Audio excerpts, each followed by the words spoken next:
व्रज 84 कोस में मुख्य 4 धाम।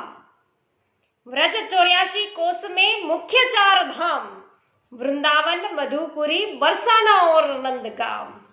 तो वैष्णवो नंदगाम છે એમાં નંદલાલા તો વૈષ્ણવો પ્રગટ થઈ ગયા છે। હવે રાધા અષ્ટમી છે, વૈષ્ણવો એમની વધાઈ પણ છે, પ્રારંભ થઈ ચૂકી છે અને હમણાં જ રાધા અષ્ટમી આવી રહી છે। વૈષ્ણવો તો જ્યાં જ્યાં છે પ્રભુ અને શ્રી સ્વામીજી બિરાજે છે એવા વૃંદાવન, મધુપુરી, બરસાના અને નંદગામ તો આ વ્રજ 84 કોષના મુખ્ય 4 ધામ છે।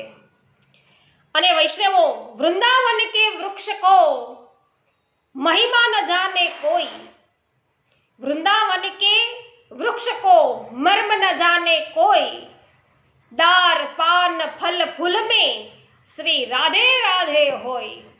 तो वैष्णवो अमारी साथे पुष्टि सत्संग चेनल में छे ए जोड़ायेला रहेजो। साथे सत्संग में वैष्णवो आपणे राधा अष्टमी नो विशेष सत्संग छे पण अवश्य छे ए आपणे साथे मळीने करीशुं, तो साथे जोड़ायेला रहेजो। આજે સર્વને મારા જય શ્રી કૃષ્ણ। શ્રી કૃષ્ણ કન્હૈયા લાલ કી જય। સર્વને રાધે રાધે।